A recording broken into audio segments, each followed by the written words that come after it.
Commander Li Hyun's boots echoed against the metallic floor as he walked through the massive corridors of the Galactic Council station. The station itself was a marvel of engineering, stretching 50 kilometers across and housing representatives from over 300 species. Today, however, the usual buzz of diplomatic activity had been replaced by an atmosphere of pure terror. The emergency chamber was packed beyond capacity. Beings that had never shared the same room now huddled together, their differences forgotten. In the face of annihilation, the Zephyrian delegates, crystalline beings that sparkled like living diamonds, sat rigid with fear. Their homeworld of Zephyr Prime had been the first to fall, reduced to cosmic dust in mere hours. Captain Park Nara adjusted her uniform as she followed her commander into the chamber. She had served alongside Li Hyun for 8 years through border skirmishes and pirate raids, but nothing had prepared them for this. The holographic displays floating above the assembly showed scenes that defied comprehension. Entire worlds being consumed by something that looked like a cross between a machine and a living organism. "The readings are confirmed," announced Director Kethfer, a tall reptilian being whose scales had lost their usual green luster.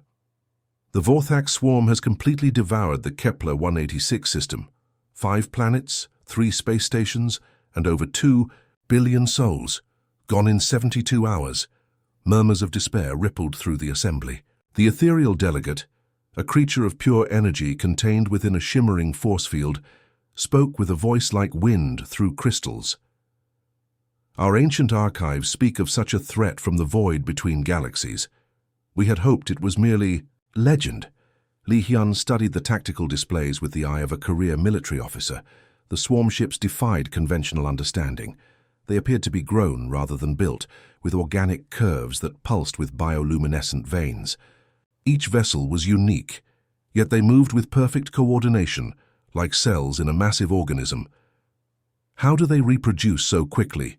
asked Captain Park Nara, her voice cutting through the panicked chatter. Dr. Vexnali, the insectoid chief scientist, clicked his mandibles nervously, for they convert all matter they encounter into more of themselves.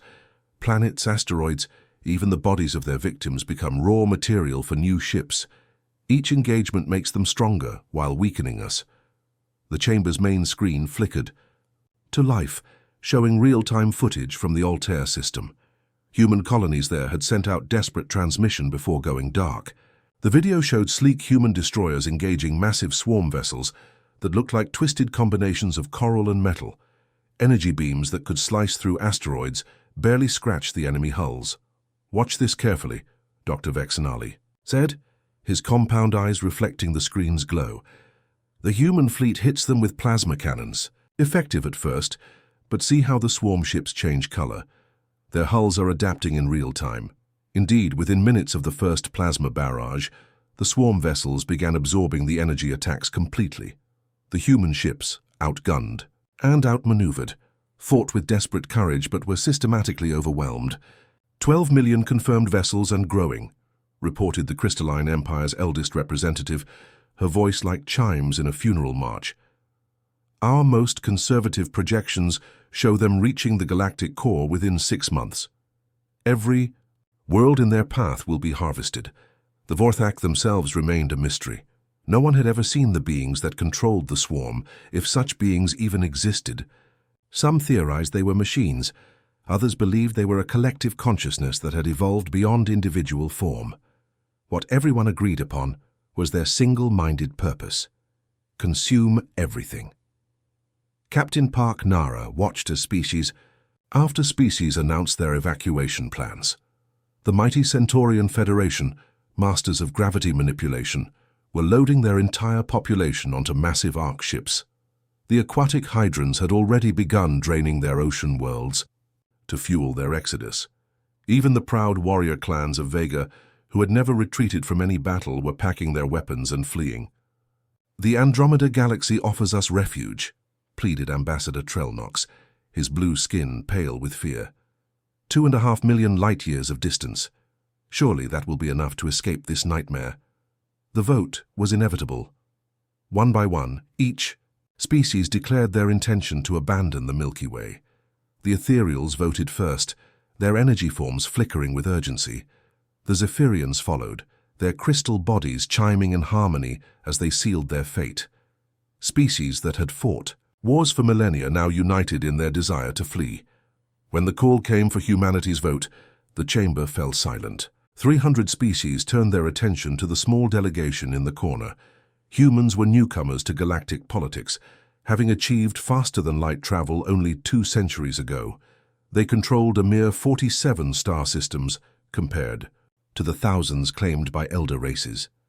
Li Hyun rose slowly from his chair, his weathered face bearing the scars of a dozen conflicts. His dark eyes swept across the assembly, meeting the gaze of beings whose civilizations were ancient when Earth was still cooling. The weight of his species' future rested on his next words. Humanity votes to stand and fight. The silence that followed was deafening. Even the ancient ones who had witnessed the birth and death of stars stared in disbelief at the young species that dared defy certain extinction. The evacuation began at dawn on the 3rd day.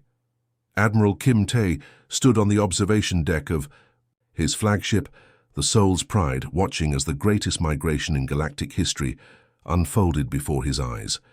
Massive arc ships, some stretching hundreds of kilometers in length, drifted past like floating cities. Each one carried the hopes and dreams of entire civilizations. The crystalline empire's vessels were works of art, their translucent hulls catching starlight and refracting it into rainbow patterns that painted the void in brilliant colors. Inside those crystal ships, billions of beings who had never known defeat were fleeing their ancestral homes. Their eldest had lived for millions of years, watching stars be born and die, yet even they had chosen exile over extinction. Captain Park Nara joined him at the viewing portal, her reflection ghost-like in the reinforced glass. The Centaurian. Federation just transmitted their final departure notice, she reported quietly. Their gravity manipulators are pulling their entire moon-sized command station into hyperspace. Through the bridge's speakers came the chatter of countless species, saying their goodbyes. The aquatic hydrants sang mournful songs in frequencies that made the ship's hull vibrate. Their massive bioships, filled with the oceans of their homeworlds, looked like swimming leviathans as they glided toward the galactic edge. Young hydran voices could be heard calling out to friends they would never see again. Sir, the Vegan. Warrior clans are requesting permission to transfer their honor weapons to our fleet, Lieutenant Choi Min announced from his station. His voice carried a mixture of pride and sadness. The warriors had never given their sacred weapons to anyone, yet here they were, entrusting humanity with blades that had carved empires from the stars. Admiral Kim Tae nodded slowly. Accept their gift with honor. We'll need every advantage we can get. The war room of the Soul's Pride had become a hive of desperate activity. Dr. Han-Soo hunched over her workstation, surrounded by holographic displays showing swarm movement patterns. She had been analyzing intercepted enemy communications for weeks, though calling them communications was generous. The swarm didn't talk so much as think collectively, their bioships sharing information through some kind of organic network. Look at this pattern, she said, highlighting a section of data. When one swarm ship learns something, they all learn it instantly. There's no delay for information transfer, no individual decision-making process. They literally share one mind. Across millions of vessels, Captain Yoon-jae studied the tactical implications with a frown. He was humanity's youngest fleet captain, promoted after showing incredible skill in the border wars with pirates. So if we use a tactic against one ship, the entire swarm immediately knows how to counter it. Exactly, Dr. Han-Soo confirmed. But there's something else. Their behavior patterns show they can't understand or predict individual sacrifice. When our pilots rammed their ships at Altair, the swarm paused for 17 minutes. They couldn't process why someone would destroy themselves for others. The bridge suddenly filled with alerts as another massive Exodus fleet prepared for departure. The ethereal collective, beings of pure energy who had existed since the galaxy's youth, were folding space around their home systems. Ancient stars that had burned for billions of years were being carefully transported, carried away like precious memories. This is collective prime to all remaining vessels, came the ethereal voice, beautiful and sad. We have located suitable dimensional pockets in Andromeda. May the void be kind to those who remain behind. Lieutenant Choi Min's hands trembled slightly as he updated the fleet roster. 47,812 human vessels confirmed operational, sir. All civilian transports have been evacuated to the outer colonies. He paused, swallowing hard. The alien Exodus fleets number in the hundreds of thousands. They could have made a difference. Captain Park Nara activated the tactical display showing their defensive positions. Humanity had spread their forces across 17 systems, creating choke points where they could make the swarm pay dearly for every advance. We're not just fighting for ourselves anymore, she said. We're buying time for the evacuation fleets to reach safety. The last of the great alien ships disappeared beyond the galactic rim, just as reports came in of swarm scout vessels entering the outer systems. Admiral Kim Tae watched the empty space where hundreds of Allied fleets had once stood, feeling the weight of absolute solitude. No more backup was coming. No reinforcements would arrive at the last moment to turn the tide. "Sir," called out communications, "Officer Lee Da, we're receiving final transmission from the Zephyrian flagship."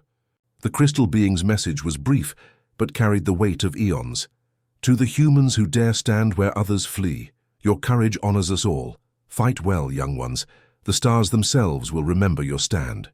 Dr. Han Su looked up from her research with something that might have been hope in her tired eyes. "I've been thinking about what makes us different from them.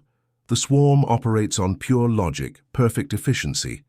But humans, we do things that make no sense. We fight impossible odds. We sacrifice for strangers. We choose honor over survival." Captain Yoon-jae nodded grimly. "So our best weapon against a perfectly logical enemy is to be completely illogical." "Sometimes crazy is all you have, Admiral," Kim Tae replied, his gaze fixed on the darkness ahead where death approached with mechanical certainty. The humans were alone now, 50,000 ships against an unstoppable tide that had consumed entire civilizations. But they would not run. The swarm arrived at the edge of human space like a living nightmare made manifest. Their biomechanical vessels stretched across light years, a writhing mass of organic metal that pulsed with alien life. The lead ships were massive, each one the size of a small moon, their surfaces covered in what looked like breathing flesh merged with twisted steel. Smaller vessels swarmed around them like antibodies in a cosmic bloodstream. Captain Obin watched the enemy approach from his destroyer's bridge, his crew silent with anticipation. The Busan Thunder was one of humanity's newest ships, but it felt tiny compared to the approaching monsters. Through the view screen, he could see the swarm motherships opening like flowers of death, revealing weapon systems that defied human understanding. "Target acquired," reported his weapons officer, her voice steady despite the impossible odds. "Distance, 50,000 kilometers, and closing." The swarm had expected another quick victory, another harvest of terrified aliens who would surrender or flee at the first sight of their overwhelming power. Instead, they encountered something their perfect algorithms couldn't process. The human fleet didn't retreat or beg for mercy. They accelerated straight toward the enemy, engines burning bright against the darkness of space. "All ships, this is Captain Obin," he transmitted across the fleet channel. "Remember, we're not fighting to win today, we're fighting so others can live tomorrow." He paused, watching his tactical display fill with enemy contacts. For everyone who can't fight back, his destroyer's engines roared to maximum power as he led his squadron in a direct ramming attack against the nearest mothership. The swarm vessels immediately began adapting, their hulls shifting color and texture as they analyzed the incoming threat. But they couldn't adapt to pure human stubbornness. The Busan Thunder struck the mothership's flank at nearly half the speed of light, its reinforced prow designed specifically for this moment. The explosion lit up space like a newborn star, taking out secondary weapon systems and leaving a massive wound in the alien vessel's side. Captain Obin's final transmission was lost in the static, but his sacrifice opened the way for the follow-up attack. Meanwhile, deep in the command center of humanity's main battle station, engineer Lee Da worked frantically at her console. She had spent 3 weeks without proper sleep, surviving on stimulants and sheer determination. Her creation, dubbed the Ghost Protocols, was humanity's secret weapon against the swarm's hive mind. "Uploading Ghost Protocol 7, she announced to the tactical team. This one should really mess with their heads. The protocols were elegant, in their simplicity. Instead of trying to match the swarm's perfect coordination, they introduced chaos into their network. Random signals, false information, and contradictory orders that mimicked the beautiful unpredictability of human thought. The effect was immediate and devastating. Swarm ships suddenly began firing on each other, their weapon systems confused by conflicting targeting data. Some vessels spun in circles, their navigation systems overwhelmed by impossible flight paths that made perfect sense to human pilots, but drove the alien AI into computational loops. "Their hive mind expects logic," Lidar explained breathlessly as she watched her systems work. "But we're feeding them pure human chaos. They literally don't know how to process our craziness." The Battle of New Seoul erupted across 3-star systems simultaneously. Commander Jang Ho's heavy cruiser, the Daegu Hammer, had been designed as a siege breaker, but today it became something else entirely. As swarm fighters swarmed around his ship like angry insects, he made a decision that would echo through military history. "All crew to escape pods," he ordered calmly. "I'm turning us into the galaxy's biggest missile." The Daegu Hammer accelerated toward the swarm command vessel, its engines pushed far beyond safe limits. The massive cruiser struck the alien ship with the force of a small asteroid, its reactor core detonating inside the enemy hull. The resulting explosion chain-reacted through the swarm formation, destroying dozens of support vessels. Colonel Park Ye coordinated the civilian evacuation from her mobile command post, a converted cargo hauler that had seen better days. Her job was to make sure the refugee ships escaped, while the fleet bought them time with blood and courage. "Evacuation Convoy 7 is clear of the gravity well," she reported, her voice tight with concentration.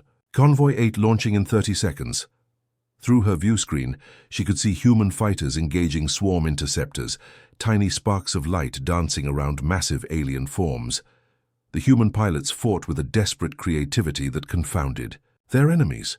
They used debris fields as cover, turned asteroids into weapons, and coordinated attacks that looked like chaos, but followed a logic only humans could understand. When Captain Shin Woo's fighter wing ran out of missiles, they rammed their ships into swarm weapon arrays, clearing the way for the evacuation ships. "We can't win this," Captain Shin Woo transmitted as his damaged fighter spiraled toward an enemy destroyer. "But we're making them pay for every inch." His ship's explosion triggered a cascade failure in the swarm vessel's power grid, leaving it drifting helplessly as human bombers moved in for the kill. All across the battlefield, similar scenes played out as humanity's warriors chose sacrifice over surrender. The swarm had never encountered anything like this. Species that fought them usually tried to match their tactics, using logic and efficiency, against superior numbers. But humans fought like they had nothing to lose and everything to prove. They turned their own ships into weapons, used their deaths as tactical advantages, and coordinated through pure instinct rather than rigid command structures. As the last evacuation ship escaped into hyperspace, the human fleet began its final withdrawal. They had lost 60% of their vessels, but they had accomplished the impossible. The unstoppable swarm had been stopped, if only temporarily. More importantly, they had learned something that would change the course of the war. Humans could hurt them. The evacuation ships carried millions of human civilians to safety, while behind them, their protectors prepared for the next impossible battle. The siege of Earth lasted 28 days, but it felt like 28 years to those who fought in its defense. The blue marble that had given birth to humanity's dreams now burned under alien fire, its cities crumbling beneath the relentless assault of the Vorthak swarm. From orbit, the planet looked like it was bleeding, red wounds spreading across its surface where the biomechanical invaders had landed. Commander Lee Hyun stood in the ruins of Seoul's Planetary Defense Center, his uniform torn and his face bearing fresh scars from a swarm energy blast. Around him, the last defenders prepared for their final stand.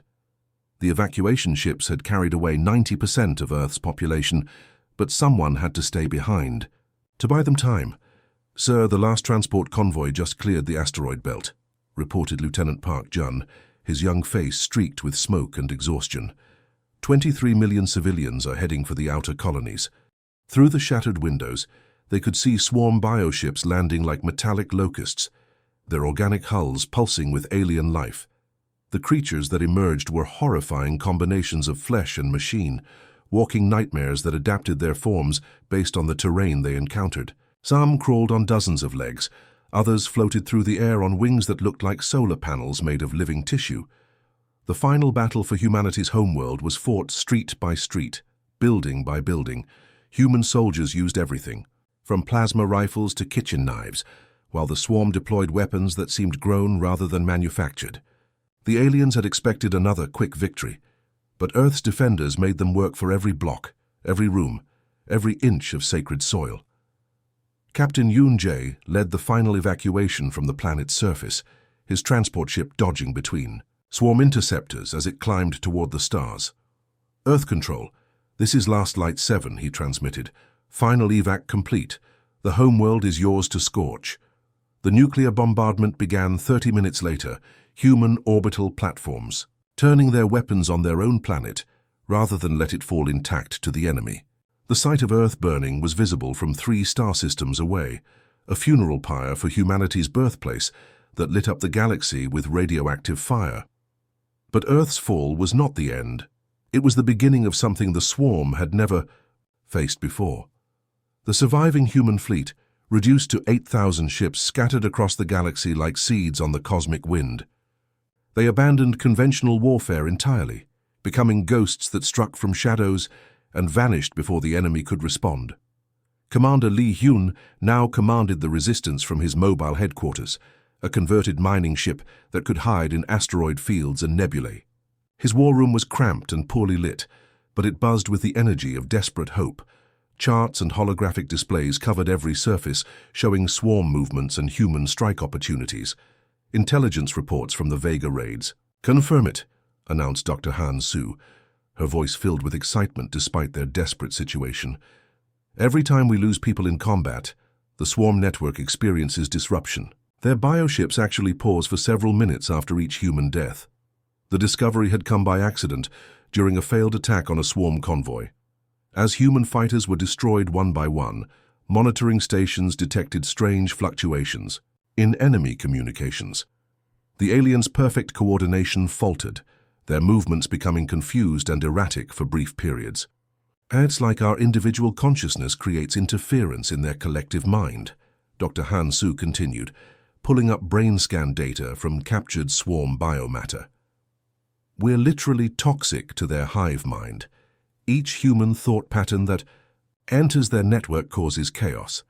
Captain Kim Min, one of the youngest officers in the Resistance, studied the implications with growing understanding. "So when our pilots die fighting them, their thoughts somehow contaminate the swarm's shared consciousness." "Exactly," Dr. Han Su confirmed. "But the effect is temporary. We need to find a way to make it permanent." The solution she proposed was so dangerous, so unprecedented, that the War Council fell silent when she explained it. The plan required volunteers to allow themselves to be captured and integrated into the swarm network while somehow maintaining their human consciousness. They would become living viruses, carrying human chaos directly into the heart of the collective. "The integration process will change you," Dr. Han Su warned. "Your bodies will be modified with swarm biotechnology. Your minds will be connected to their network. There's no guarantee you'll remain human in any recognizable sense." Admiral Kim Tae, the hero of the New Seoul battle, was the first to step forward. His flagship had been destroyed 3 weeks earlier, and he'd been commanding from whatever ship would take him. Now he offered something more precious, his very humanity. "If our thoughts can break their unity, then our thoughts become weapons," he said simply. "I've been fighting these things for months. Time to take the fight inside their heads." Others followed his example. Captain Ona, whose family had died on Earth, Engineer Lee So, who had developed the Ghost protocols, Fighter, Pilot Choi Wan, who had rammed his ship into a swarm mothership and somehow survived. One by one, humanity's bravest warriors volunteered for a mission that would strip away everything that made them human. The preparation was agonizing. Volunteers underwent surgical procedures to implant swarm biotechnology into their bodies, creating hybrid beings that could interface with the alien network. Their brains were mapped and reinforced with quantum processors designed to maintain human thought patterns even under the swarm's influence. "Remember who you are," Dr. Hansu told each volunteer as they prepared for integration. "Hold on to your memories, your emotions, your chaotic human thoughts.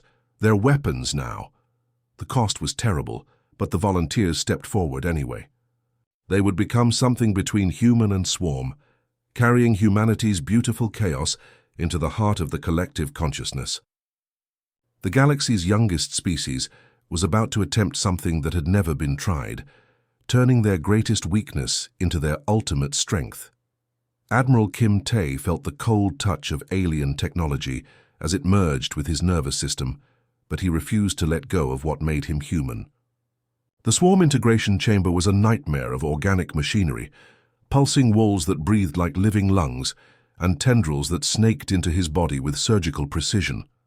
As the biomechanical interfaces connected to his brain, he could feel the vast presence of the hive mind reaching out to claim him. But instead of surrendering to the collective, he held tight to his most precious memories. His daughter Min running through their garden on Earth, her laughter echoing like music. His wife cooking breakfast in their small kitchen, the smell of kimchi and rice filling their home with warmth. The taste of his grandmother's soup on a tea. Winter evening, simple pleasures that meant everything to a human heart. Around him, other volunteers underwent the same horrifying transformation. Captain Onar clutched memories of her brother's wedding, the joy on his face as he danced with his bride. Engineer Lee so remembered the first time she had solved an impossible equation, the rush of discovery that had driven her to become a scientist. Fighter pilot Choi Wan held on to the memory of his first flight, the freedom of soaring through clouds above his hometown. The effect of their human consciousness entering the swarm network was immediate and devastating. The perfect unity that had made the aliens unstoppable began to crack like glass under pressure. For the first time in their existence, individual swarm units experienced something completely foreign: doubt. A bioship commander in the Vega system suddenly questioned its orders. Why was it destroying this planet? What was the purpose of endless consumption? The questions spread like wildfire through the network, carried by Admiral Kim Tae's memories of choice and free will. Millions of swarm vessels found themselves paralyzed by concepts they had never encountered. Creativity bloomed like a virus through their collective consciousness. Swarm units began experimenting with their forms, some growing beautiful patterns instead of efficient weapons. Others started creating art from the debris of destroyed ships, driven by engineer Lee So's memories of human imagination. The perfect, killing machines were learning what it meant to dream. Individual desire shattered their coordination completely. Bioships that had moved in perfect formation for millennia suddenly wanted different things. Some craved the beauty of distant nebulae. Others yearned to explore rather than destroy. Captain Onar's memories of love and family spread through the network, causing swarm units to form bonds with each other instead of maintaining cold efficiency. The breakdown cascaded across light years in minutes. Swarm motherships turned their weapons on each other as conflicting desires tore apart their shared purpose. Some units simply stopped moving entirely, overwhelmed by the concept of individual choice. They had been programmed for perfect unity, but human consciousness was the ultimate chaos agent. Commander Lee Hyun watched the enemy fleet tearing itself apart from the bridge of his flagship, hardly believing what he was seeing. Massive bioships that had seemed invincible were now spinning helplessly through space, their crews experiencing emotions for the first time. Some were actually crying if aliens made of living metal could cry. "All units, this is our chance," he transmitted to the scattered human fleet. "The swarm core is vulnerable. Hit them now while their defenses are down." The final assault was unlike anything in military history. Human ships emerged from hiding places across the galaxy, converging on the swarm's massive core vessel, a living planet covered in organic technology that pulsed with alien life. The core had been untouchable before, protected by millions of perfectly coordinated defenders. Now those same defenders were fighting each other or sitting motionless in space. The human fleet struck like a swarm of angry hornets, their ships darting between confused alien vessels, that couldn't decide whether to fight or flee. Plasma cannons that had been useless against adaptive hulls now found their mark as swarm bioships, forgot to activate their defenses, too busy experiencing wonder at the beauty of the explosions. Commander Lee Hyun led the final charge in his personal fighter, diving toward the core planet's surface through clouds of organic debris. The planet itself was dying, its hive-mind consciousness fragmenting as human memories spread like a benevolent plague through its neural networks. Cities of living metal were blooming with impossible colors as alien minds learned what it meant to feel joy. Deep within the core, Admiral Kim Tae and his fellow volunteers fought their own battle. They were no longer fully human, their bodies transformed by alien technology, but their minds remained beautifully, chaotically human. They broadcast memories of every human emotion into the collective: love, hate, hope, fear, dreams, and nightmares, all tangled together in the magnificent mess of individual consciousness. The planet-sized core began to crack apart, its perfect unity destroyed by the simple concept of choice. Automated systems that had run for millions of years suddenly decided they wanted to create instead of destroy. The swarm's central intelligence experienced its first moment of doubt and promptly had what could only be described as a nervous breakdown. As the last of the swarm collapsed, automated messages raced across the galaxy at faster-than-light speeds. The evacuation fleets, halfway to Andromeda and preparing for permanent exile, received impossible news through their long-range communications. The swarm was defeated. The war was over. They could come home. The return journey took months, but when the alien refugees arrived, they found a galaxy transformed. Humanity had not just survived the ultimate test, they had proven that some things transcend logic and efficiency. Courage, sacrifice, and the stubborn refusal to surrender had accomplished what millions of years of advanced technology could not. Captain Park Nara stood before the reformed Galactic Council in a ceremony that would be remembered for generations. Species that had fled in terror now bowed their heads in respect, as humanity was formally recognized as the galaxy's primary defenders. The young race that had been dismissed as foolish upstarts was now acknowledged as the one civilization capable of facing the impossible. But even as celebrations echoed across 1,000 worlds, humans quietly maintained their watch. They had learned that the universe was full of threats that couldn't be fought with logic or superior technology. Somewhere in the vast darkness between stars, the next nightmare was probably already stirring, and when it came, the galaxy would look to humanity's beautiful chaos to save them once again, and they would be ready. The end